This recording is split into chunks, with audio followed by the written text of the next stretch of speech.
हर हर महादेव सभी बच्चों को। तो हर हर महादेव सभी बच्चों को, मेरा नाम आकाश पाल है और आज इस वीडियो में हम पढ़ेंगे election process of the president of India.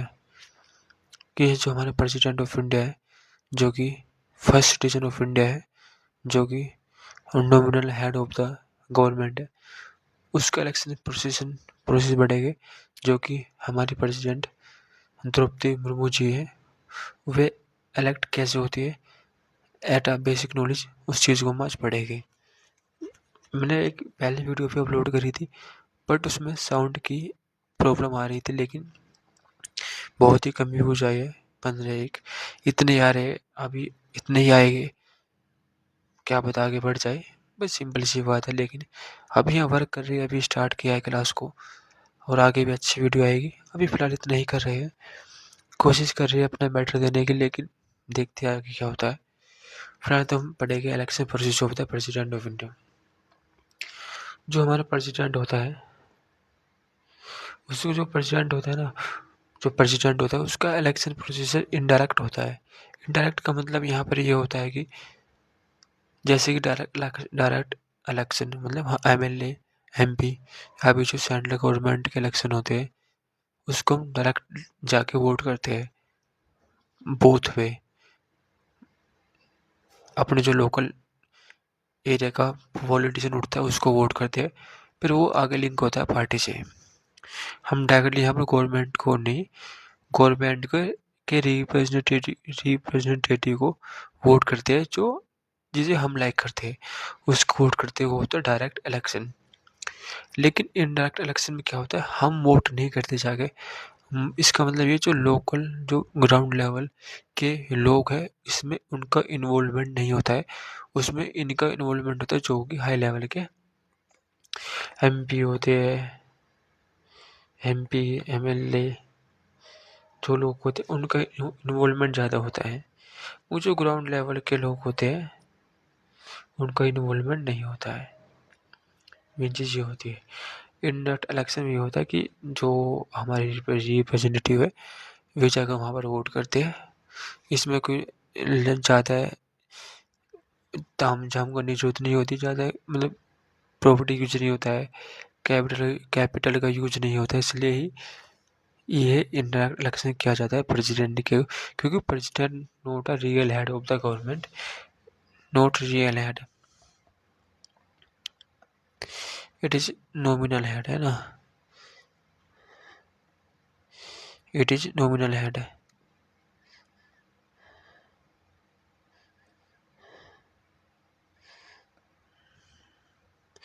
It is nominal head होता है, नॉमिनल हेड होता है। तो इसकी ज़्यादा तामझाम इसलिए जरूरत नहीं पड़ती, इसलिए इसके इलेक्शन के लिए हमें इनडायरेक्ट इलेक्शन को अडोप्ट करना पड़ा था।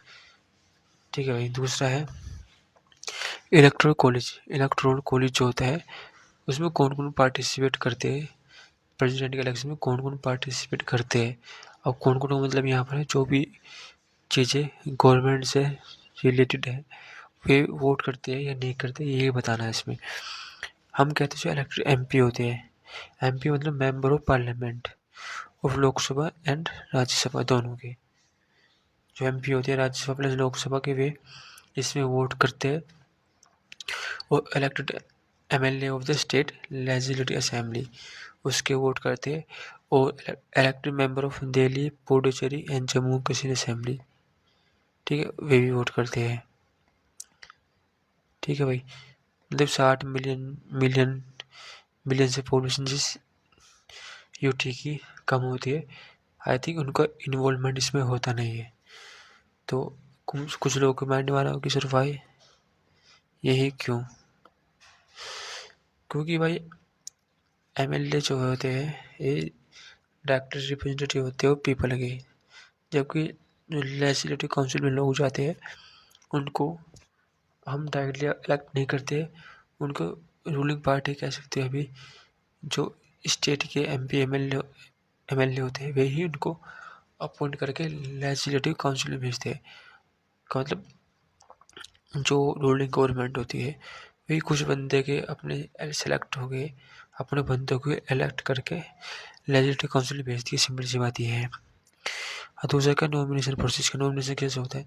सपोज करो नॉमिनेशन मैं एज ए प्रेसिडेंट उठ रहा हूँ, as a candidate as a president candidate in the election of president. अब मैं उठ रहा हूँ तो मुझे क्या क्या चाहिए। पहली बात तो मुझको 50 मेंबर का सपोर्ट चाहिए। दूसरा 50 मेंबर मेरे साथ खड़े होने चाहिए। समझे, समझ गए होगे, ठीक है। दूसरा सिक्योरिटी डिपॉजिट 15,000 रुपये होती है, ज़्यादा बड़ी बात नहीं, लेकिन हाँ 15,000 रुपये डिपॉजिट फीस करनी पड़ती है।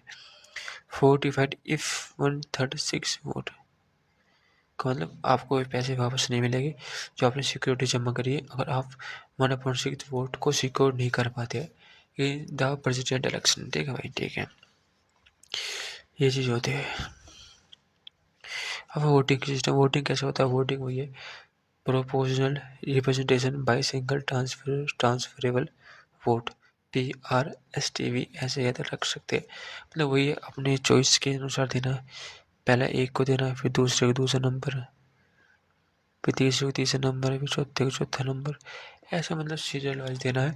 इसमें यही होता है, इसमें कोई डायरेक्ट इंडायरेक्ट इलेक्शन में ये चीज़ होती है। अभी कह सकते हैं proportional representation by single transfer vote भी होता है, ठीक है। Secret ballot paper, secret ballot paper होता है, इसमें कोई ऐसा नहीं कि सबको दिखाएगा कि मैं किसको वोट कर रहा हूँ, ऐसा होता है। उसमें पहले एक बैलेट पेपर होता है, उसमें अपना ठप्पा लगाया, वो उसमें बक्से में घेर दिया, जो भी डिब्बा होता है वो बॉक्स में डाल दिया, ये होता है। और दूसरा है अपना instant run off voting principle, मतलब वही बताया सबने, सीरियल वाइज 1 2 3 4 ऐसा ही है ना। ऐसे इसमें इलेक्ट होता है, ऐसी वोट की जाती है। इसी वैल्यू ऑफ वोट बताया है कि जो MLA की वोट की वैल्यू होती है वो बेस्ड होती है ऑन स्टेट पॉपुलेशन। स्टेट जितने भी स्टेट की पॉपुलेशन मैक्सिमम होगी, in which it means that in South India the population of a state is less. It means that the value of a MLA vote in the president election is less than the value of MLA vote of Uttar Pradesh, because the population of Uttar Pradesh is more than the Kerala. It means not that the value of a single MLA is more than the of single MLA of Uttar Pradesh. नहीं, ऐसा नहीं है। मतलब total value जितनी भी MLA है उत्तर प्रदेश में, उनकी वैल्यू केरला के जितने भी MLA है उनकी वैल्यू ज़्यादा होगी। वैसे तो MLA की पावर सबकी एक ही होगी, लेकिन टोटल वैल्यू जो है वो ज़्यादा होगी। ये ज़रूरी है समझना बच्चों को, ये चीज़ समझ में नहीं आती है। ऐसे MP के टोटल वैल्यू जो भी MP की होगी सिंगल होगी, सबकी एक समान होगी।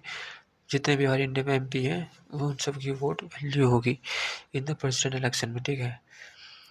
और पिछले स्टेट जो मतलब ये ऐसा क्यों होता है, क्योंकि इनको सिक्योर करना होता है यूनिफॉर्मिटी अक्रॉस द स्टेट। वो nomination to the election commission देना पड़ता है, फिर नॉमिनेशन फिलिंग करना पड़ता है, फिर उसके बाद सिक्योरिटी, उसके बाद polling in parliament and state assembly में पोलिंग होती है। उसके बाद oath by chief justice matter, chief justice जो है chief justice of India given oath to the president of India, ठीक है। बस यही है, वो 5 साल का टर्नओवर होता है। इट मे बी इंक्रीज और decrease and eligibility 35 years. I am sorry because that it I use this PPT before I make a second video, and I can forget this. I can forget, and this in this video they have not proper sound, but I not erase this. Sorry, it's okay. Manage please. In last video I can swag to better PPT plus better notes, है ना। Election principal conduct होता है और held at term expiry before the 6 month। It means that you assume an election of the president after 6 months. After 6 months, then the Election Commission of India issue guidelines and announce that please conduct early whenever the president term is ended before the 6 month. Of the end of the principle tenure. ठीक है, tenure होता है, ये चीज़ होती है। और thank you, बस thank you बोलना चाहता हूँ। ठीक है, आपने वीडियो देखी और मुझे पता है ज़्यादा व्यूज़ आ नहीं रहे हैं, लेकिन आप लोग शेयर नहीं कर रहे हो, कोई बड़ी बात नहीं है, आएंगे, अच्छे व्यूज़ भी आएंगे। वर्क कर रहे हैं, काम कर रहे हैं, आएंगे। ठीक है जो दोस्तों, हर हर महादेव, हर हर महादेव।